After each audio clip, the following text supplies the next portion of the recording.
শেষ আমি বলতে চাই, এটা শুধুমাত্র হুজুরদের ইস্যু না। এখানে যারা মিডিয়ার যারা আছেন তাদের উদ্দেশ্যে তাদেরকে আমি বলতে চাই, এখানে যারা গোয়েন্দা বাহিনীর ভাইরা আছেন তাদেরকে বলতে চাই, আইন শৃঙ্খলা বাহিনীর ভাইরা আমার এই কথা শুনবেন তাদেরকে আমি বলতে চাই যে দিন শেষে আপনি একজন বাবা। আপনি যখন ঘরে ফিরে যান প্রতিদিন চাকরি শেষে, অফিস শেষে, তখন ছোট ছোট কিছু মানুষ দৌড়ায় এসে আপনার কোলের উপরে ঝাঁপায় পড়ে। ছোট ছোট কিছু মানুষকে বুকে আঁকড়ে ধরে আপনি সারা দিনের সমস্ত কষ্টকে ভুলে যান। এই ছোট মানুষগুলোকে আপনি কোন দুনিয়ায় রেখে যাচ্ছেন, কোন পৃথিবীতে রেখে যাচ্ছেন, যে পৃথিবীতে তারা ধুকে ধুকে ধুকে ধুকে তাদের চিন্তা চেতনা নষ্ট হয়ে যাবে, তাদের শরীর নষ্ট হয়ে যাবে, মন নষ্ট হয়ে যাবে।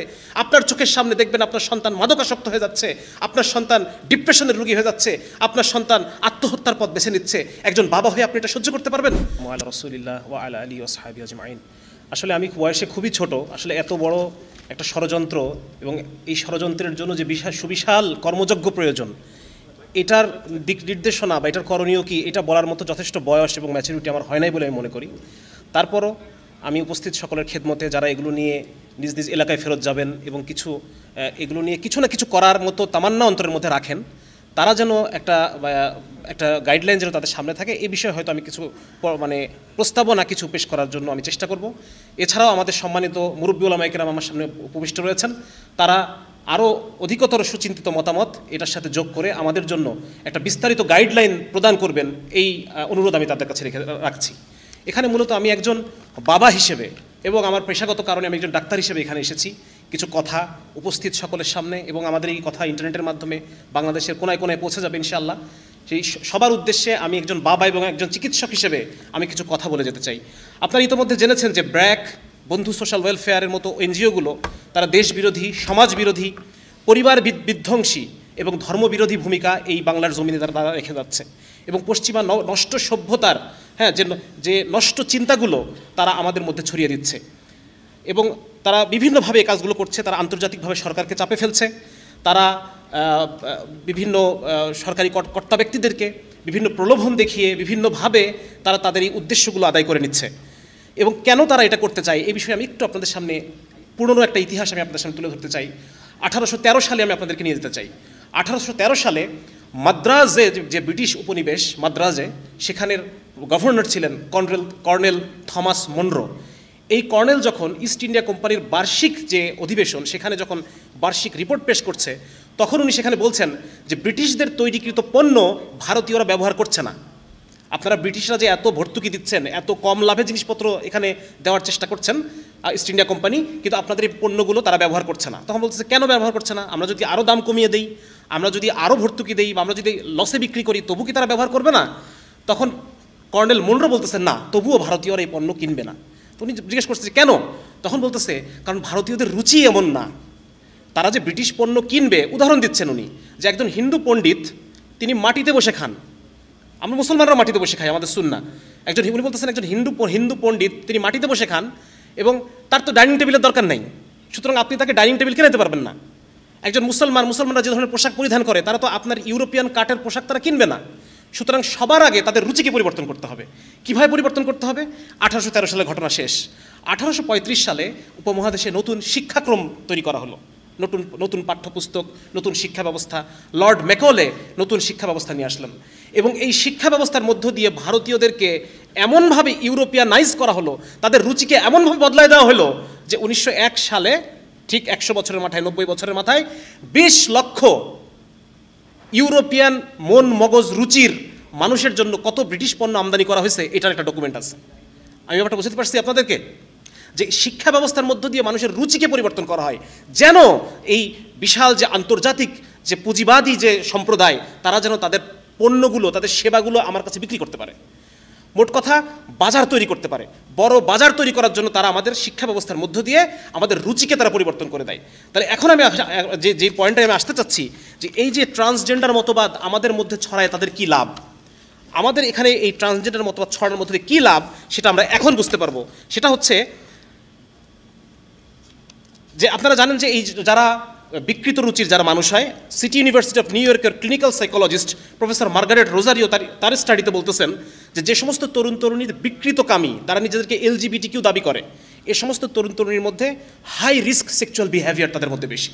যে সমস্ত যৌন আচরণে প্রচুর অসুখ বিসুখ হওয়ার সম্ভাবনা, এগুলো তারা বেশি করে। 2 নম্বর হচ্ছে খুব কম বয়সে তারা যৌন কার্যক্রম শুরু করে। 3 নম্বর হচ্ছে তাদের high number of sexual partner থাকে। স্বামী স্ত্রী যেরকম আমরা একটা কমিটমেন্টে থাকি, তাদের তো কোনো কমিটমেন্ট নাই, তারা ফ্রিকোয়েন্টলি খুব দ্রুত তারা পার্টনার চেঞ্জ করে। 4 নম্বর হচ্ছে তারা অর্থের বিনিময়ে তারা যৌনতাকে বিক্রি করে।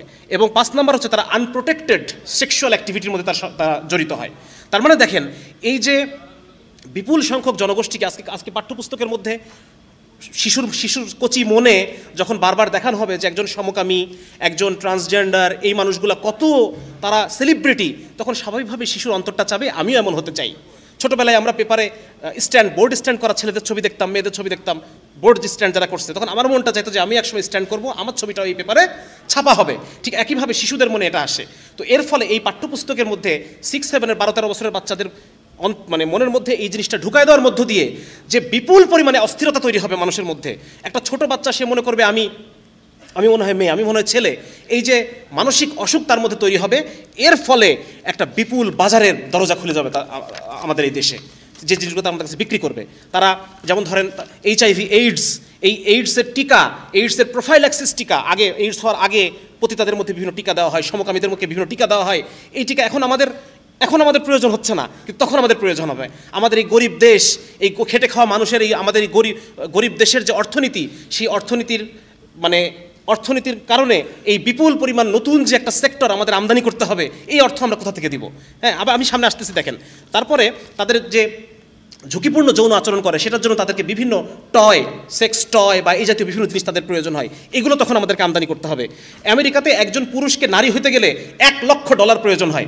এখন আপনি আমাকে বলেন, গ্রামের যে কৃষক, ওই কৃষকের বাচ্চাটা স্কুলে পড়ছে, স্কুলে পড়ার পর তার মনে এখন খায়েশ হয়েছে যে আমি এখন ছেলে থেকে মেয়ে হয়ে যাব, এই কৃষক $1 লক্ষ কোত্থেকে জোগাড় করবে আমাকে বলেন? সে জোগাড় করতে পারবে? এটা কখনোই জোগাড় করতে পারবে না। বরং তার যেটা হবে, এই নিজের চোখে সে দেখবে তার সন্তান ধুকে ধুকে জীবন পার করতেছে, মানসিক যাতনায়, যন্ত্রণায়, অসুখে বিসুখে, এবং একটা পর্যায়ে সে হয়তো তার সন্তানের আত্মহত্যা দেখে দুনিয়া থেকে তাকে যেতে হবে। এরকম কঠিন এক পরিস্থিতি আজকে ঘরে ঘরে তৈরি হবে যদি এই কারিকুলাম আমাদের বাচ্চারা পড়ে। তারপর দেখেন যে পুরুষ থেকে নারী হতে লাগে $1,40,000, নারী থেকে পুরুষ হতে লাগে $1,25,000, লিঙ্গ সার্জারিতে লাগে $30,000, চেহারা সার্জারি করে মেয়ে পুরুষ করে ফেলতে লাগে $25,000 থেকে $60,000, ব্রেস্ট সার্জারির জন্য লাগে $5,000 থেকে $10,000। শুধু তাই না, প্রতি বছর তাকে হরমোন নিয়ে মেয়ে হয়ে থাকতে হবে, প্রতি বছর তাকে হরমোন নিয়ে ছেলে হয়ে থাকতে হবে। এটা একটা খরচ আছে, প্রতি বছর $1,000 উপরে তাকে খরচ করতে হবে। 2017 সালে শুধু পুরুষ থেকে নারী হওয়ার যে মার্কেট, এই মার্কেটটা ছিল $11.5 কোটি, এবং 2024 সালে এই মার্কেটটা গিয়ে দাঁড়াবে $97 কোটি। তার মানে দেখেন, এই যে একটা জিনিস আপনাদেরকে আমি বলি, একটু গ্যাপ নেই, যে আজকে যে বাংলাদেশে একটা আছে যে আমেরিকাতে, আমি একটু সময় নিচ্ছি, আপনাদের কাছে সময় নিচ্ছি। আমেরিকাতে প্রতি বছর $223 বিলিয়ন লাগে শুধুমাত্র মদ খাওয়ার কারণে যে ক্ষতিগুলো হয়, ভাঙচুর হচ্ছে, কেউ শারীরিকভাবে অসুস্থ হচ্ছে, পরের দিন অফিসে আসতে পারতেছে না, এই যে মদ খাওয়ার কারণে $223 বিলিয়ন ক্ষতি হয় আমেরিকার প্রতি বছর। আমাদের বাংলাদেশ এই ক্ষতিটা থেকে বেঁচে আছে না বেঁচে নাই? এই খরচটাকে আমাদের করা লাগতেছে, এই টাকাটাকে আমাদের নষ্ট হচ্ছে। এটা আমাদের ওলামা ইকরামের অবদান। আমাদের ওলামা ইকরাম মদের ব্যাপারে, জুয়ার ব্যাপারে, জিনার ব্যাপারে মানুষের মধ্যে এমন একটা অবস্থা, এমন একটা মনোভাব তৈরি করে রাখছেন, যার কারণে এই বাংলাদেশের বিলিয়ন ডলার বেঁচে যাচ্ছে। তাহলে আজকে এই যে নতুন করে আমাদেরকে এত বিলিয়ন ডলার এই দেশকে খরচ করতে হবে, তো এটা আমাদের কিছুই করণীয় নাই, আমাদের ডাক্তার সমাজের কিছুই করণীয় নাই। আজকে কেন একজন ডাক্তার এর বিরুদ্ধে কথা বলবে না, যদি সে আসলে দেশপ্রেমিক হয়ে থাকে? আজকে আমরা ওলামা ইকরাম দেশপ্রেমিক, তারা এই বিষয়ে কথা বলতেছেন। এটা কি শুধু ওলামা ইকরামেরই জিনিস? আমরা যারা সাধারণ মানুষ, আমরা যারা সাধারণ বাবা, আমাদের কোনো এখানে বলার কিচ্ছু নাই? আপনার ছেলে তো, আমাদের ওলামা ইকরামের সন্তান তো এখানে পড়ে না, তবু তারা কথা বলতেছে। তাহলে আজকে আপনি যাদের সন্তান এই পাঠ্যপুস্তক পড়বে, যাদের সন্তান এই কনফিউশনের মধ্যে ভুগবে, এই মানসিক অসুখে তারা আক্রান্ত হবে, তারা সে কোনো কথাই বলতেছেন না। কেন এরকম হচ্ছে? তাহলে ভুক্তভোগী তো আমরাই হব। সেদিন একটা ভিডিও খুব ভাইরাল হয়েছে, সেই ভিডিওতে দেখা যাচ্ছে যে আমেরিকার একজন বাবাকে এনে একটা লাইভ শোতে বসানো হয়েছে, আর তার ছেলে যে সব পুরো সার্জারি করে মেয়ে হয়ে গেছে, সেই ছেলেটা এমন যে লম্বায় 6 ফিট, এরকম কাঁধ প্রশস্ত, মাসল, পুরো একটা শক্ত সমর্থ পুরুষ। সে মেয়েদের পোশাক পরে, সে মেয়েদের মতো বড় চুল নিয়ে এসে বাবার সামনে চেয়ারে বসলো। সেই ছেলেটাকে দেখে বাবা হু হু করে কান্না করতেছে যে আমার সন্তান এরকম হয়ে গেল, আমি বাবা হিসেবে ব্যর্থ যে আমি আমার সন্তানের কাছে আইডল হতে পারলাম না। আজকে এইভাবে কান্না করার জন্য আপনারা প্রত্যেকে প্রস্তুত হন। আজকে এই ভিডিও যেখান থেকে দেখতেছেন, যার বাসায় সন্তান আছে, আমার একটা ছোট্ট বাচ্চা আছে, 7 বছর 4 বছর, আমি জানি না আমি তাদেরকে কোন দুনিয়ায় রেখে যাচ্ছি। আমি জানি না আমার মৃত্যুর পরে আমার সন্তান সে কি হয়ে যাবে, আমি জানি না। সে কি আসলে মুসলমান থাকবে, সে কি আসলে নারী থাকবে, একটা মেয়ে শিশুটা কি নারী থাকবে কিনা, আমার ছেলে শিশুটা পুরুষ থাকবে কিনা, আমি বলতে পারতেছি না। তো আজকে এক অসহায় বাবা হিসেবে আপনাদের সামনে আমি আসছি, এবং আপনারা প্রত্যেকে যার যার জায়গা থেকে আওয়াজ তুলেন, যার যার জায়গা থেকে এটা নিয়ে আপনারা আলোচনা করেন, যাতে করে এই জিনিসটা এখানেই যেন এই জিনিসটা থেমে যায়। এই সমস্ত যারা এনজিও যারা অপকর্ম করতেছে, যারা আমাদের সন্তানদেরকে আমাদের কাছ থেকে ছিনাই নেওয়ার চেষ্টা করতেছে, আমাদের পরিবারগুলোকে ভেঙে ফেলার জন্য তারা যত ধরনের প্রচেষ্টা সব কিছু তারা করতেছে, হ্যাঁ, তারা যেন নিবৃত্ত হয়, তারা যেন নিরস্ত হয়, এই জন্য আমাদের সবাইকে ঐক্যবদ্ধভাবে কাজ করতে হবে। এখন আমি খুব সংক্ষেপে দুই একটা পরিকল্পনা আমি উপস্থাপন করার চেষ্টা করছি। এক নম্বর হচ্ছে, এখনও পর্যন্ত আমাদের দেশে মানুষ, আমরা ধর্মপ্রাণ, ধর্মভীরু, ওলামায়ে কেরামের অবস্থান আমাদের সামনে অনেক উঁচু, সেজন্য আমাদের ওলামায়ে কেরামের কেন্দ্রীয় দিক নির্দেশনা আসতে হবে। কেন্দ্রীয় দিক নির্দেশনা, কেন্দ্রীয় ফতোয়া। এখনও এদেশের মানুষ ধর্মভীরু, তারা হালালকে হালাল মনে করে মানতে চায়, হারামকে হারাম মানতে চায়, হয়তো সবসময় পারে না, কিন্তু তবু তার অন্তর থেকে চেষ্টা করে, তওবা করে।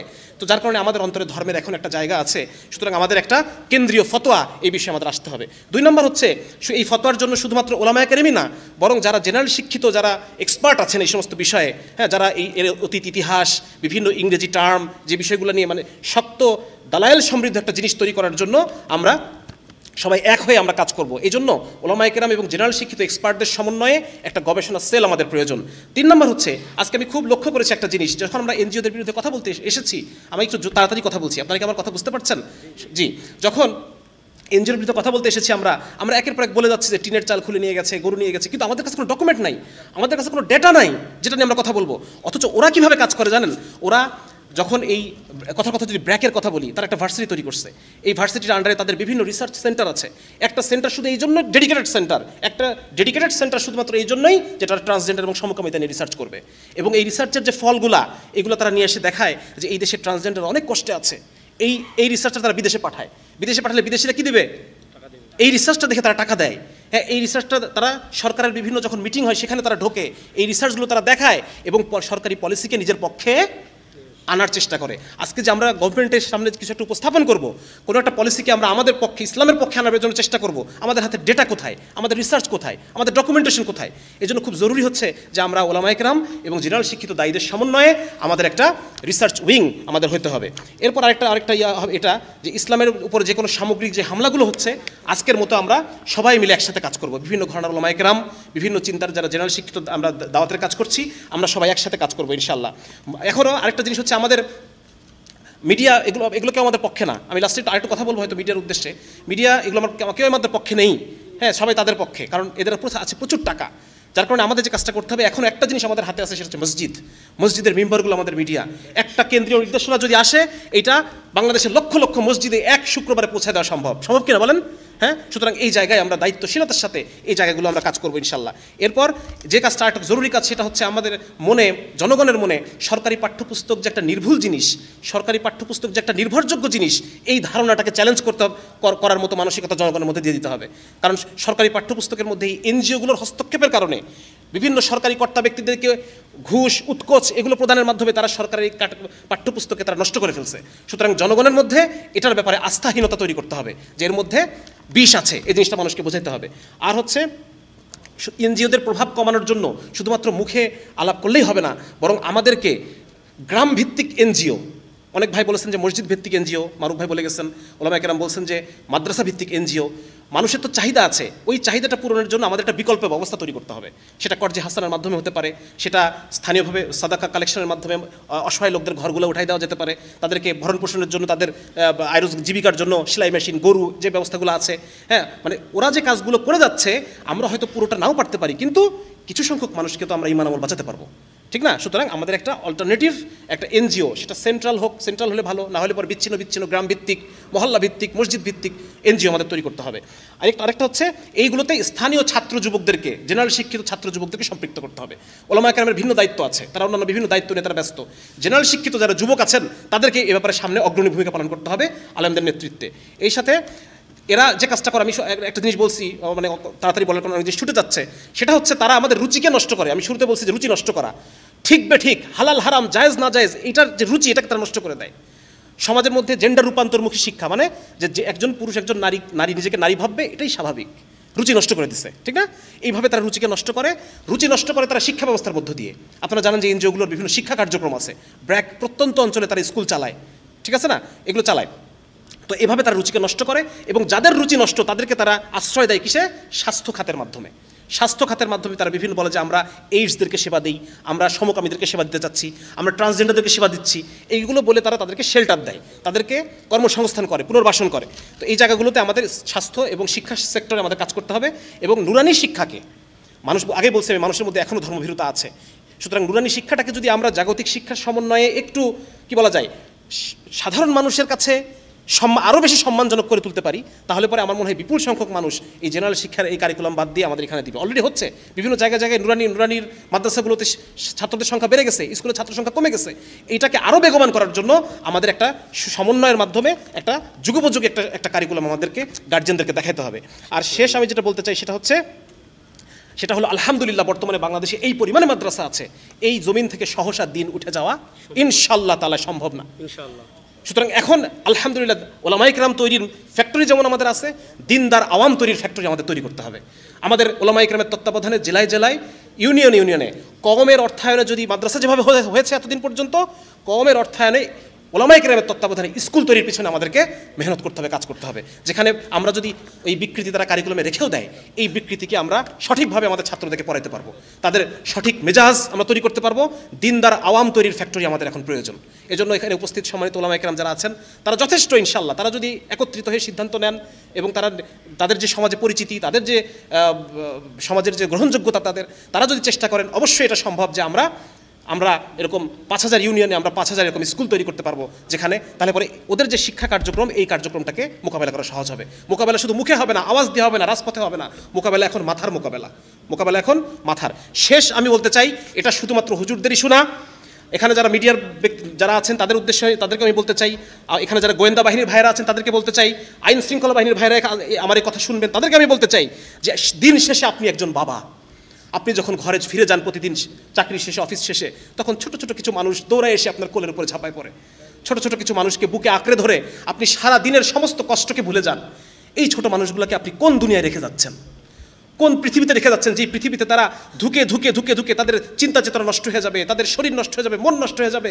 আপনার চোখের সামনে দেখবেন আপনার সন্তান মাদকাসক্ত হয়ে যাচ্ছে, আপনার সন্তান ডিপ্রেশনের রোগী হয়ে যাচ্ছে, আপনার সন্তান আত্মহত্যার পথ বেছে নিচ্ছে। একজন বাবা হয়ে আপনি এটা সহ্য করতে পারবেন? যদি সহ্য করতে পারেন তাহলে আপনি এসে আমাদেরকে ধরে নিয়ে যান। আর যদি আপনি সহ্য করতে না পারেন তাহলে আমাদের সাথে সুর মিলায় বলেন, আমাদের সাথে সুর মিলায় এই চক্রান্তের বিরুদ্ধে, এনজিওদের দেশ বিরোধী অপতৎপরতার বিরুদ্ধে আপনাকেও কথা বলতে হবে, কারণ আপনি একজন বাবা। আপনার সেই পিতৃত্বকে উদ্দেশ্য করে বলছি যে আপনার সন্তানের ভালো আজকে আপনাকে সিদ্ধান্ত নিতে হবে, আপনি কার পক্ষে কথা বলবেন, কার পক্ষে কাজ করবেন। আমার আলোচনা এখানে শেষ। সবাইকে অসংখ্য জাযাকাল্লাহ, কষ্ট করে ধৈর্য ধরে আমার আলোচনা শোনার জন্য। আসসালামু আলাইকুম ওয়া রাহমাতুল্লাহি ওয়া বারাকাতুহু।